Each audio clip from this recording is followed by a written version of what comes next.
Hello friends, नमस्कार। स्वागत है आप सभी लोगों का अपने यूट्यूब चैनल एग्जाम टेबल पर। मैं अविनाश कुमार आज आप लोगों को इस वीडियो में इंडियन पॉलिटी अर्थात भारतीय राजव्यवस्था का अगला सीरीज लेकर आया हूं। दोस्तों, हम लोग भारतीय राजव्यवस्था अर्थात इंडियन पॉलिटी का विस्तृत अध्ययन कर रहे हैं और इस समय हम लोग पढ़ रहे हैं एक्ट। दोस्तों, आज हम लोग इस वीडियो में 1935 के भारत शासन अधिनियम के बारे में पढ़ेंगे। दोस्तों, वीडियो बहुत ही महत्वपूर्ण होने वाला है। वीडियो शुरू से अंत तक देखिएगा, पूरा वीडियो देखिएगा दोस्तों। और दोस्तों, जिन्होंने मेरा चैनल अभी तक सब्सक्राइब नहीं किया है, प्लीज आप लोग मेरा चैनल सब्सक्राइब कर लीजिए और साथ ही साथ बेल आइकन की घंटी को भी प्रेस कर लीजिए ताकि जब भी मैं कोई वीडियो अपलोड करूं तुरंत नोटिफिकेशन आपको मिल जाए और मेरा वीडियो तुरंत आपके पास पहुंच जाए। और दोस्तों, मेरा वीडियो अगर आप लोगों को पसंद आए तो प्लीज दोस्तों लाइक करें, कमेंट करें और अधिक से अधिक वीडियो शेयर करें। और दोस्तों, लाइक और कमेंट करना ना भूलें। आप लोगों का एक लाइक, एक कमेंट मुझे बहुत ही ज्यादा ऊर्जा प्रदान करता है। तो दोस्तों, लाइक और कमेंट जरूर करें। तो आइए दोस्तों, इसी के साथ हम लोग वीडियो शुरू करते हैं। 1935 का भारत शासन अधिनियम। दोस्तों, 1935 का भारत शासन अधिनियम प्रस्तावना विहीन था। क्वेश्चन पूछा जाता है कि निम्नलिखित में से कौन सा एक अधिनियम प्रस्तावना विहीन था। तो दोस्तों, 1935 का भारत शासन अधिनियम, और इस 1935 के अधिनियम में 1919 के अधिनियम की प्रस्तावना जोड़ दी गई थी। तो क्वेश्चन आपसे पूछा जाएगा कि निम्नलिखित में से कौन सा अधिनियम प्रस्तावना विहीन था। तो 1935 का अधिनियम प्रस्तावना विहीन था। तो यह अधिनियम प्रस्तावना विहीन था। इस अधिनियम में 321 अनुच्छेद तथा 10 अनुसूचियां थीं। दोस्तों, 1935 के अधिनियम में 321 अनुच्छेद और 10 अनुसूचियां थीं। उसके बाद दोस्तों, 1935 के अधिनियम में संघीय सरकार की स्थापना का प्रस्ताव था। ध्यान रखिएगा, 1935 के अधिनियम के तहत संघीय सरकार की स्थापना का प्रावधान किया गया था, लेकिन संघीय सरकार की स्थापना नहीं की जा सकी क्योंकि देशी रियासतें उसमें शामिल नहीं हुई थीं। देशी रियासतों ने शामिल होने से मना कर दिया था, वह स्वतंत्र रहना चाहती थीं। इसलिए दोस्तों, संघीय सरकार की स्थापना नहीं हो सकी। तो इसी अधिनियम में संघीय सरकार की स्थापना का प्रस्ताव था, परंतु देशी रियासतें संघ में शामिल नहीं हुई थीं, अतः संघीय सरकार की स्थापना नहीं की जा सकी। दोस्तों, ध्यान रखिएगा, क्वेश्चन पूछा जाता है कि किस अधिनियम के तहत संघीय सरकार की स्थापना का प्रस्ताव था। तो 1935 के अधिनियम के तहत। उसके बाद दोस्तों, जब देशी रियासतें संघीय सरकार में शामिल होने से मना कर दी, तब संघीय सरकार की स्थापना नहीं की जा सकी। क्योंकि दोस्तों, यहाँ पर क्वेश्चन आपसे बनेगा कथन के रूप में कि संघीय सरकार की स्थापना नहीं की जा सकी 1935 के अधिनियम के तहत। 1935 के अधिनियम के तहत संघीय सरकार की स्थापना नहीं की जा सकी। कारण देगा कि देशी रियासतें संघ में शामिल नहीं हुई थीं। तो दोस्तों, कथन और कारण दोनों सही होगा, लेकिन स्पष्ट व्याख्या नहीं होगा। तो ए और आर दोनों सही होना चाहिए, कथन और कारण दोनों। अब दोस्तों, प्रांतों से द्वैध शासन समाप्त कर दिया गया। 1919 के अधिनियम के तहत प्रांतों में द्वैध शासन लागू किया गया और द्वैध शासन के जनक लियोनस कार्टियस थे। तो दोस्तों, प्रांतों से द्वैध शासन समाप्त कर केंद्र में द्वैध शासन लागू किया गया। और दोस्तों, प्रांतों में स्वायत्त शासन व्यवस्था को स्थापित किया गया। स्वायत्त शासन का मतलब स्थानीय शासन की व्यवस्था की गई। तो बहुत ही इंपॉर्टेंट है, क्वेश्चन पूछा जाता है कि प्रांतों में द्वैध शासन किस अधिनियम के तहत लागू किया गया। तो 1919 के अधिनियम के द्वारा। दूसरा क्वेश्चन पूछा जाता है कि प्रांतों से द्वैध शासन किस अधिनियम के तहत समाप्त किया गया? तो 1935 के अधिनियम के तहत। उसके बाद क्वेश्चन पूछा जाता है कि केंद्र में द्वैध शासन किस अधिनियम के तहत लागू किया गया? 1935 के अधिनियम के तहत। उसके बाद क्वेश्चन पूछा जाता है कि प्रांतों में स्वायत्त शासन की व्यवस्था किस अधिनियम के तहत किया गया? तो 1935 के अधिनियम के तहत। अब दोस्तों केंद्र में और प्रांतों में, अर्थात केंद्र और प्रांतों में शक्तियों का विभाजन कर दिया गया। शक्तियों का विभाजन कर दिया गया अर्थात संघ सूची, प्रांतीय सूची और समवर्ती सूची में विभाजित कर दिया गया। दोस्तों ध्यान रखिएगा, संघ सूची में 59 विषय, प्रांतीय सूची में 54 विषय और समवर्ती सूची में 36 विषय शामिल किया गया था। तो ध्यान रखिएगा, केंद्र एवं प्रांतों में शक्तियों का विभाजन किस अधिनियम के तहत किया गया? 1935 के भारत शासन अधिनियम के तहत।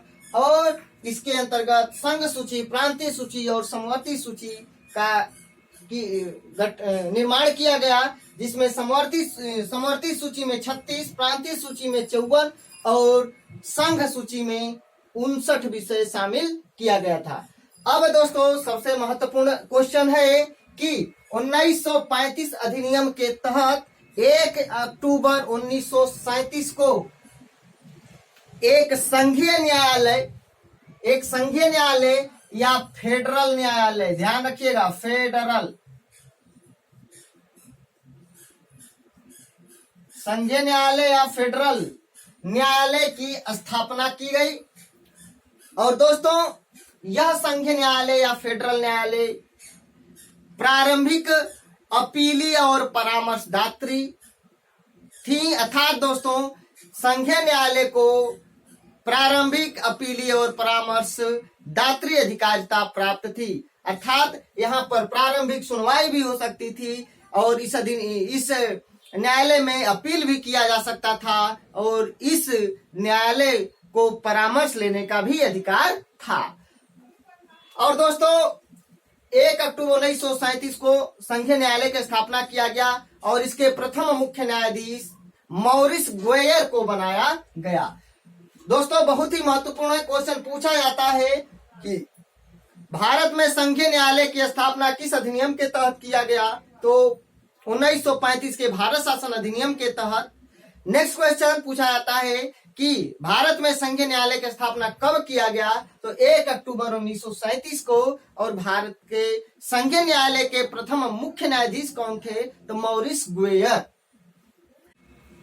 अब दोस्तों 6 प्रांतों में द्विसदनीय विधानमंडल का गठन किया गया। दोस्तों 11 प्रांतों में से 6 प्रांतों में द्विसदनीय विधानमंडल का गठन किया गया था। वे कौन कौन से 6 प्रांत थे? बंबई, बिहार, बंगाल, मद्रास, असम और संयुक्त प्रांत। बंबई, बंगाल, बिहार, मद्रास, असम और संयुक्त प्रांत में जो है इन 6 प्रांतों में द्विसदनीय विधानमंडल का गठन किया गया। अब दोस्तों इंपॉर्टेंट, बर्मा मतलब आज का म्यांमार, बर्मा को 1935 अधिनियम के तहत भारत से अलग कर दिया गया और 2 अलग प्रांत सिंध और उड़ीसा बनाया गया। और दोस्तों एक क्वेश्चन पूछा जाता है कि बर्मा को भारत से अलग कब किया गया? तो 1937 में। किस अधिनियम के तहत? तो भारत शासन अधिनियम 1935 के तहत बर्मा को भारत से अलग कर दिया गया और 2 नया प्रांत बनाया गया, सिंध और उड़ीसा। नेक्स्ट, अखिल भारतीय महासंघ स्थापित करने का प्रावधान किया गया था। और दोस्तों इसमें भारत के ब्रिटिश प्रांत के सदस्य ब्रिटिश प्रांतों से, कमिश्नरियों से और देशी रियासतों के सदस्यों को इसमें शामिल करना था, लेकिन अखिल भारतीय महासंघ का स्थापना नहीं किया जा सका। तो दोस्तों ध्यान रहे, क्वेश्चन पूछा जाता है कि अखिल भारतीय महासंघ स्थापित करने का प्रावधान किस अधिनियम में था, तो 1935 के भारत शासन अधिनियम के तहत। और ये अखिल भारतीय महासंघ में ब्रिटिश भारत के प्रांतों से, कमिश्नरियों से और देशी रियासतों के सदस्यों को शामिल किया जाना था, लेकिन अखिल भारतीय महासंघ का स्थापना नहीं किया जा सका। उसके बाद दोस्तों सांप्रदायिक निर्वाचन पद्धति का विस्तार करते हुए दलितों, महिलाओं एवं मजदूरों को इसमें शामिल किया गया। क्वेश्चन कभी कभी पूछ लिया जाता है कि किस अधिनियम के तहत सांप्रदायिक निर्वाचन पद्धति का विस्तार करते हुए महिलाओं को, मजदूरों को और दलितों को भी शामिल किया गया, तो 1935 के अधिनियम के तहत। उसके बाद दोस्तों संवैधानिक निरंकुशता का सिद्धांत प्रवृत्त किया गया। दोस्तों ध्यान रखिएगा, ब्रिटिश संसद के द्वारा बनाया गया 1935 का अधिनियम बहुत विस्तृत और बहुत जटिल था, बहुत विस्तृत और बहुत जटिल था। दोस्तों इसे संवैधानिक निरंकुशता का सिद्धांत कहा गया, अर्थात ये संवैधानिक निरंकुशता का सिद्धांत प्रवृत्त किया गया।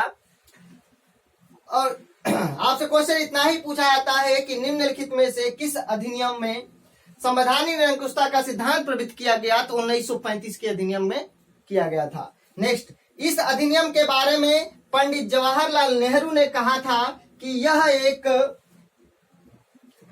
अनेक ब्रेकों वाली इंजन रहित गाड़ी है। तो 1935 के अधिनियम के बारे में किसने कहा था कि यह अनेक ब्रेकों वाली इंजन रहित गाड़ी है, तो पंडित जवाहरलाल नेहरू ने। और किस अधिनियम के बारे में पंडित जवाहरलाल नेहरू ने कहा था कि यह अनेक ब्रेकों वाली इंजन रहित गाड़ी है, तो 1935 के अधिनियम के बारे में। नेक्स्ट दोस्तों इस अधिनियम अर्थात 1935 के भारत शासन अधिनियम को कांग्रेस के लखनऊ अधिवेशन में दोस्तों पंडित जवाहरलाल नेहरू ने गुलामी का अधिकार पत्र कहा था। ध्यान रखिएगा, बहुत इंपॉर्टेंट है। क्वेश्चन पूछा जाता है कि निम्नलिखित में से किस अधिनियम को पंडित जवाहरलाल नेहरू ने दासता का या गुलामी का अधिकार पत्र कहा था, तो 1935 के भारत शासन अधिनियम को। और दोस्तों किस अधिवेशन में, कांग्रेस के किस अधिवेशन में पंडित जवाहरलाल नेहरू ने 1935 के अधिनियम को गुलामी का या दासता का अधिकार पत्र कहा था, तो लखनऊ अधिवेशन 1936 में, जिसके अध्यक्षता पंडित जवाहरलाल नेहरू ही कर रहे थे। तो दोस्तों पंडित जवाहरलाल नेहरू ने गुलामी का अधिकार पत्र कहा था 1935 के अधिनियम को। अब दोस्तों संघ की अवशिष्ट शक्तियां गवर्नर जनरल को प्रदान कर दी गई। 1935 अधिनियम के तहत गवर्नर जनरल को अवशिष्ट शक्तियां प्रदान कर दी गई। उसके बाद दोस्तों राष्ट्रपति द्वारा अध्यादेश जारी करने की शक्ति 1935 के अधिनियम द्वारा प्रेरित है। क्वेश्चन पूछा जाता है कि राष्ट्रपति के द्वारा जारी अध्यादेश किस अधिनियम के तहत प्रेरित है, तो भारत शासन अधिनियम 1935 के तहत। राष्ट्रपति जब संसद का सत्र न चल रहा हो तो अनुच्छेद 123 के तहत अध्यादेश जारी कर सकता है। और दोस्तों गवर्नर जनरल को 1861 अधिनियम के तहत